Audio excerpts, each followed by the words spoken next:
Welcome back to the channel guys. आज की video में हम एक मेन बोर्ड सेगमेंट के आईपीओ के बारे में बात करने वाले हैं। ये IndiCube बेसिस का आईपीओ रहने वाला है। 700 करोड़ रुपए का इशू साइज रहेगा। 2.74 करोड़ शेयर्स को इशू करने वाली है फ्रेश इशू से एंड 21 लाख शेयर्स का ऑफर फॉर सेल करेगी, जो कि 50 करोड़ रुपए के होंगे। एंड जो 2.74 करोड़ के शेयर वो 650 करोड़ रुपए का फ्रेश इशू है। एंड अगर बात करें इस आईपीओ के ऑब्जेक्टिव के बारे में, तो इस कंपनी को कैपिटल एक्सपेंडिचर करने के लिए 462 करोड़ रुपीस की जरूरत है, जिसमें ये नए सेंटर्स को एस्टैब्लिश करने वाली है। उसके साथ ही अपने बोरिंग्स को रीपे या फिर प्रीपे करने के लिए 93 करोड़ 4 लाख रुपीस की जरूरत है। एंड जनरल कॉर्पोरेट पर्पसेस के लिए बचे हुए पैसों की जरूरत है। ये इसका ऑब्जेक्टिव है। अगर बात करें इसके लीड मैनेजर के बारे में, तो इस आईपीओ में ना आपको 2 लीड मैनेजर्स देखने को मिलेंगे, जिसमें से सबसे पहला है ICICI सिक्योरिटीज लिमिटेड, दूसरा है JM फाइनेंशियल्स लिमिटेड। जिसका मतलब यही है कि इसका जो आईपीओ है ये फुली सब्सक्राइब तो ये लोग करवा ही देंगे। एंड अगर बात करें इसके डेट्स की, तो ये स्टार्ट हो जाएगा 23 जुलाई को, क्लोज हो जाएगा 25 जुलाई को।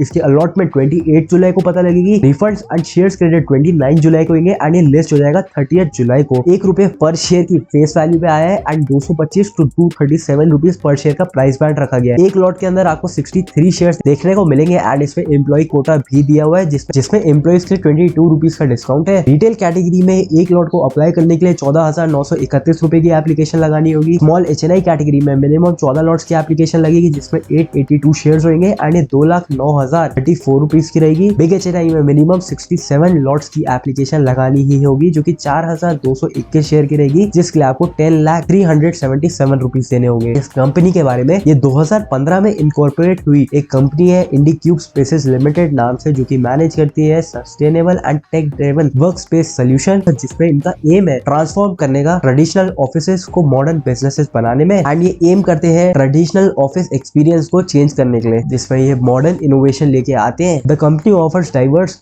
Workplace solutions including corporate hubs, branch offices, enhancing employees experience with interiors, amenities and services. ये B2B में भी ऑपरेट करते हैं, B2C में भी ऑपरेट करते हैं। वैल्यू एडेड सर्विसेज प्रोवाइड करते हैं। ये प्लग एंड प्ले ऑफिसेस बनाते हैं अपने क्लाइंट्स एंड उनके एम्प्लॉइज के लिए। उसके साथ ही ये एसेट्स को रेनोवेट कर देते हैं। एंड ये अलग अलग कस्टमाइज मॉडल्स में भी काम करते हैं, जिसमें ऑलरेडी जो ऑफिसेस होते हैं उन्हें रेनोवेट भी कर देते हैं। उसके साथ ही इस कंपनी के पोर्टफोलियो में 115 सेंटर्स हैं across 15 city, consisting of 105 operational centres. ये कंपनी फोकस करती है acquiring full buildings in high demand areas with strong infrastructure with low vacancy rate. They partner with landlord to lease and transform ageing properties into modern sustainable workspaces. ये company properties को upgrade कर देती है, उनके interior amenities sustainable options को लेके आती है। 25.22% जो इनका पोर्टफोलियो है ये रेनोवेटेड मॉडल में ही है। उसके साथ ही ये एंटरप्राइज फर्स्ट स्ट्रैटेजी के ऊपर काम करती है, जिसमें लार्ज क्लाइंट्स के साथ long term and scalable workspaces को बनाने के बेसिस में काम करती है। इस कंपनी के ऑलमोस्ट 15 सिटीज में काम चल रहे हैं, जिसपे including Bangalore, Pune, Chennai, Mumbai, Noida, Gurgaon, Hyderabad and 11 non tier 1 cities है, जैसे कोयम्बतूर, कोची, मदुरई, जयपुर, कैलिकट, विजयवाड़ा। अब इन्होंने ना अपने आप को डाइवर्सिफाई कर रखा है 4 चीजों में। IndiCube ग्रो, इसमें ये कंपनी कस्टमाइज्ड एंटरप्राइज वर्कस्पेसेस को प्रोवाइड करती है, coworking solutions with shared amenities, जिसमें ये लोग meeting rooms, day passes, virtual office services and flexible bookings with tailored options for clients through digital channels. के साथ ही IndiCube bespoke करके भी इनकी सर्विस चलती है, जिसमें fully customisable office designs provide करते हैं with standard, premium and luxury options. ये कंपनी इको फ्रेंडली सॉल्यूशंस को प्रोवाइड करती है। इनकी इन हाउस डिजाइनिंग टीम है, प्रोजेक्ट मैनेजमेंट टीम है एंड मेंटेनेंस टीम है, जो कि फ्लेक्सिबल फाइनेंशियल अरेंजमेंट्स भी प्रोवाइड कर देते हैं। इनकी तीसरी सर्विस है IndiCube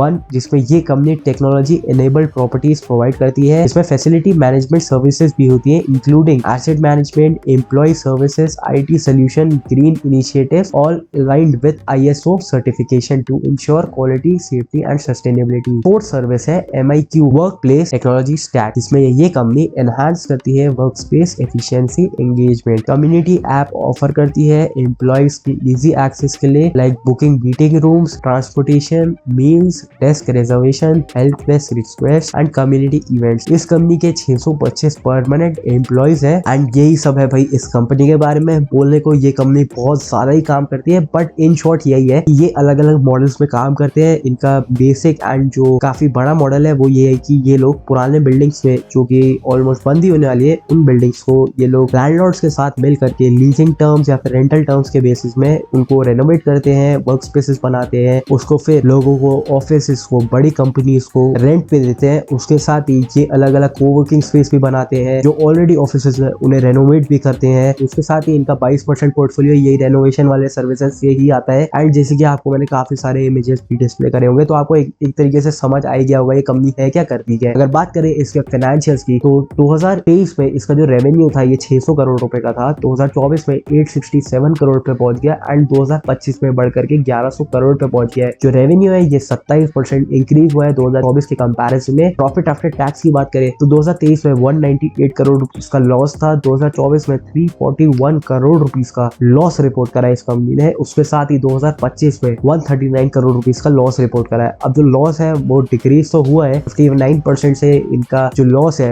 वो डिक्रीज हुआ है, बट स्टिल ये कंपनी एक लॉस मेकिंग कंपनी है। ये पीएसपी इन सब की तो बात ही करना छोड़ो, ये सब अभी आएगा भी नहीं। एंड बाकी अगर इसके बोरिंग के बारे में बात करें, 2023 में 623 करोड़ रुपए से बोरिंग है, 2024 में 164 करोड़ रुपए एंड 2025 में बढ़कर के 343 करोड़ पे आ गई है। तो अब क्या आपको इस पे पैसे लगाने चाहिए, क्योंकि सब कुछ तो इसका फाइनेंशियल बेसिस में गड़बड़ी चल रहा है, लॉस मेकिंग कंपनी है। एंड प्रीवियसली भी हमने देखा है जो मेन बोर्ड सेगमेंट में एक काफी बड़ी इलेक्ट्रिक टू व्हीलर कंपनी आई थी, वो लॉस मेकिंग थी, कैसे उसकी इतनी हाई बनी थी, बट लिस्टिंग के समय ना के बराबर ही गेन हुआ था एंड उसके बाद भी वो एट पार ही आ गई थी। तो ऐसी कंपनीज में क्या पैसे लगाने चाहिए। एंड कई सारे ऐसे भी कंपनीज आए हैं जो कि लॉस में ही रह रहे हैं, अभी भी लॉस में है एंड उनका शेयर प्राइस 50-60% डाउन है। लिस्टिंग इनके हिसाब से अप्लाई किया जा सकता है, उसके अलावा तो मेरे को नहीं लगता है इसमें अप्लाई करना चाहिए। अगर इसके आगे चल करके परफॉर्मेंस बढ़ती है उसके बाद ही इसमें सोचना चाहिए इन्वेस्ट करने का, बट इतने बड़े बेस में ये ऑलरेडी ऑपरेट करी है 700 करोड़ रुपीस का, तो ये इशू साइज है। इसकी वैल्यूएशन और कहीं ज्यादा होगी, यहाँ पे मेंशन नहीं कर रखा है किस वैल्यूएशन में अपने आईपीओ को लेके आ रहे हैं, बट स्टिल गाइस ये काफी ज्यादा बड़े साइज की कंपनी है एंड लॉस मेकिंग कंपनी है, तो उस हिसाब से आपको देखना चाहिए। बाकी अगर मार्केट में इसके डिमांड की बात करें, क्या ग्रे मार्केट प्रीमियम चल रहा है उसकी बात करें, तो करेंटली इसका जो ग्रे मार्केट प्रीमियम है 16.88% पे है, जो कि 2520 रुपए का प्रॉफिट बता रहा है एक लॉट के ऊपर। एंड इस कंपनी ने अपने पीयर्स को भी आइडेंटिफाई कर रखा है, जिसमें AWFIS स्पेस सोल्यूशन लिमिटेड इसका पीयर है। ये 4600 करोड़ की कंपनी है, एक प्रॉफिटेबल कंपनी है। इसका ROE 23.6% पे है, ROC 12.6 पे है, बुक वैल्यू 64 की है, करेंटली 10 टाइम्स बुक वैल्यू पे ट्रेड हो रहा है। तो अगर इस आईपीओ को इस कंपनी से कंपेयर करा जाए 3735 करोड़ के वैल्यूएशन में ये अपने आप को लेके आ रही है, तो आगे चल करके जो ऑलरेडी भाई लिस्टेड प्लेयर है वही अच्छी परफॉर्मेंस डिलीवर कर रहा है, इस आईपीओ में क्यों पैसे डाले जाएंगे मेरे को नहीं समझ आ रहा है। बट जिस दिन पे मैं ये वीडियो को रिकॉर्ड कर रहा हूँ अभी ये आईपीओ स्टार्ट नहीं हुआ है। अगर इसके सब्सक्रिप्शन के फिगर काफी अच्छे आ गए, अब जो लीड मैनेजर है वो तो बैंक्स ही है भाई जो काम कर रहे हैं, तो उसमें तो आपको कोई डाउट होना नहीं चाहिए। बाकी सब्सक्रिप्शन के फिगर्स कहने का मतलब है कि वो आ जाएंगे, बट